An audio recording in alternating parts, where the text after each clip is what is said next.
Medical college হাসপাতালের post delivery ওয়ার্ডে একটি অনাকাঙ্ক্ষিত ঘটনা ঘটেছে, অস্বাভাবিক ঘটনা ঘটেছে। সেটি হচ্ছে সেই পোস্ট ডেলিভারি ওয়ার্ডে চিকিৎসারত শিশুদের মধ্য থেকে আমরা 6 জন শিশুকে হারিয়েছি অদ্য ভোরবেলায়, এবং সেটি আমাদের জন্যে অত্যন্ত দুঃখের এবং আমরা এই জন্য মর্মাহত। আমরা যে সকল পরিবারের শিশুদেরকে আমরা হারিয়েছি তাদের প্রতি সমবেদনা জানাচ্ছি। সত্যিকার অর্থে এই পরিস্থিতিতে সমবেদনা জানানোর ভাষাও আমাদের নেই। আপনারা জানেন যে এই আপিল মেডিকেল কলেজ হাসপাতালের যে পোস্ট ডেলিভারি ওয়ার্ডটি আমরা সরজমিনে দেখেছি, এখানে আমাদের মাঝে উপস্থিত আছেন স্বাস্থ্য ও পরিবার কল্যাণ মন্ত্রণালয়ের দায়িত্বপ্রাপ্ত সচিব মহোদয় এবং আমাদের স্বাস্থ্য অধিদপ্তরের মহাপরিচালক, প্রশাসন পরিচালক, হাসপাতাল সহ সংশ্লিষ্ট মন্ত্রণালয় এবং অধিদপ্তরের উচ্চপদস্থ কর্মকর্তাবৃন্দ। আমরা পোস্ট ডেলিভারি ওয়ার্ডটি সরজমিনে দেখে এবং আমরা জানতে পেরেছি যে এখানে 11 জন মা ছিলেন, তার মধ্যে 6 জন মা তাদের শিশু সন্তান সহ ছিলেন যাদের বয়স 1 দিন থেকে 3 দিনের ভিতরে ছিল, আর বাকি 5 জন এনআইসিউতে ছিল।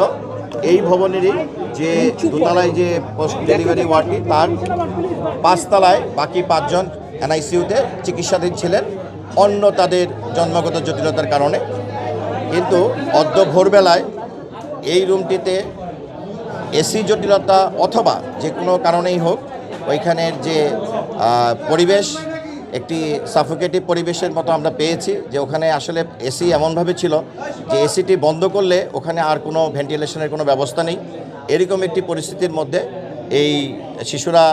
এখানে যে সেবার জন্য এখানে ছিলেন, এরকম একটি পরিস্থিতিতে আমরা ভোরবেলায়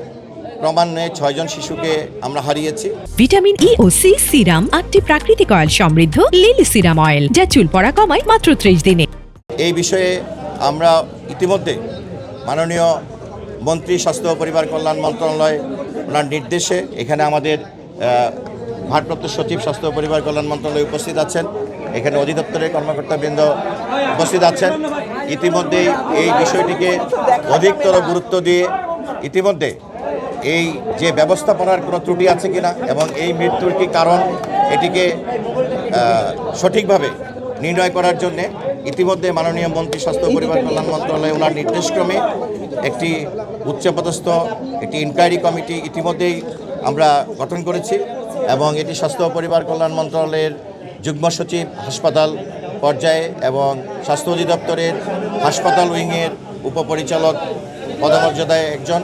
এবং আরও একজন স্বাস্থ্য অধিদপ্তরের একজন কর্মকর্তার সমন্বয়ে 3 সদস্য বিশিষ্ট এই উচ্চ ক্ষমতাসম্পন্ন কমিটি প্রয়োজনে এখানে যে কথাগুলো আসছে যে হাসপাতালের যে রুমটিতে আমরা এই শিশুদেরকে চিকিৎসারত অবস্থায় হারিয়েছি তাদের এই চিকিৎসা ব্যবস্থায় কোনো ত্রুটি ছিল কিনা, এবং যে রুমটিতে ওনারা অবস্থান করছিলেন সেই রুমটিতে যে সেবা দেওয়া হচ্ছিল সেই সেবার যে পরিবেশ, সেই পরিবেশের মধ্যে যে প্রশ্নটি এসেছে যে ওখানকার এসি জটিলতা অথবা যদি কারিগরি অন্য কোনো ত্রুটি থাকে সেই ত্রুটিগুলোকে সঠিকভাবে নির্ণয় করে এই 6টি শিশুকে যে আমরা হারালাম এবং এই বিষয়ে সঠিক তদন্তের মাধ্যমে তাদের মৃত্যুর কারণ উদ্ঘাটন করা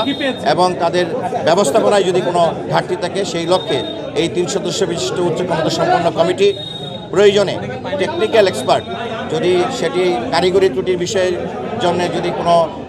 আমাদের নিমিউ অথবা অন্যান্য জায়গা থেকে যদি কোনো টেকনিক্যাল কমিটি দেয় তারা সেখানে কোঅপ করে নিতে পারবে, এবং আমরা আগামী 48 থেকে 72 ঘন্টার মধ্যে আমরা আগামী 3 দিনের মধ্যে সর্বোচ্চ এই তদন্ত কমিটির রিপোর্টের পরিপ্রেক্ষিতে সরকার কঠোর ব্যবস্থা নেবে, এবং এই ব্যাপারে যদি কারো কোনো গাফিলতি এবং সেটা সেবার ক্ষেত্রে অথবা যে ওয়ার্ডটিতে যে ব্যবস্থাপনা ছিল সেই ব্যবস্থাপনার সাথে সংশ্লিষ্ট যদি দায়িত্বে অবহেলা হয় এবং এর যদি অবকাঠামোগত কোনো কারিগরি ত্রুটি ধরা পড়ে সেটির জন্য স্তর বেঁধে যথাযথ কঠোর ব্যবস্থা নেওয়া হবে। এই ব্যাপারে স্বাস্থ্য মন্ত্রণালয় এবং স্বাস্থ্য অধিদপ্তর আমি শেষ করি। আমরা এই ব্যাপারে আগামী 3 দিনের মধ্যে রিপোর্টের পরিপ্রেক্ষিতে যথাযথ ব্যবস্থা নিব এবং এই ব্যাপারে আইনশৃঙ্খলা রক্ষাকারী বাহিনী সহ সংশ্লিষ্ট সকলের বিষয়ে ইতিমধ্যে নির্দেশনা প্রদান করা হয়েছে এবং মাননীয় মন্ত্রীর নির্দেশক্রমে আমরা এই কমিটি গঠন করছি এবং কমিটি একটু পরেই কাজ শুরু করবেন এবং ইতিমধ্যে আমরা সরজমিনে সব কিছু দেখে এসেছি। আমরা রুমটি পরিদর্শন করে যেটা দেখেছি, ওখানে কর্তব্যরত সেবিকা ছিলেন, একটি সেবিকাদের টিম ছিলেন এবং আমরা জানতে পেরেছি যে ওই রুমে যখন কোনো বাচ্চা অসুস্থ হয়, ওনারা হাসপাতালের যে প্রচলিত যে সিস্টেমটি আমরা দেখেছি যে ওনারা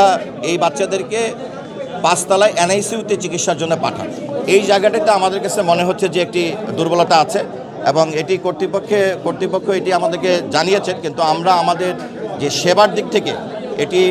যে কোনো ত্রুটি আছে কিনা এটি আমরা অবশ্যই খতিয়ে দেখব এবং এই বিষয়টি আমাদের নজরে এসে একটু যদি সময়টা উল্লেখ করে বলতেন, কারণ আমরা ক্লিয়ার হয়নি। তারপরে রাতে 12টা অভিযোগ হচ্ছে, রাত 12টার পরে শিশুরা রাত 12টার পর শিশুরা অসুস্থ হওয়া শুরু করে, তাদের ভমিটিং টেন্ডেন্সি শুরু হয়।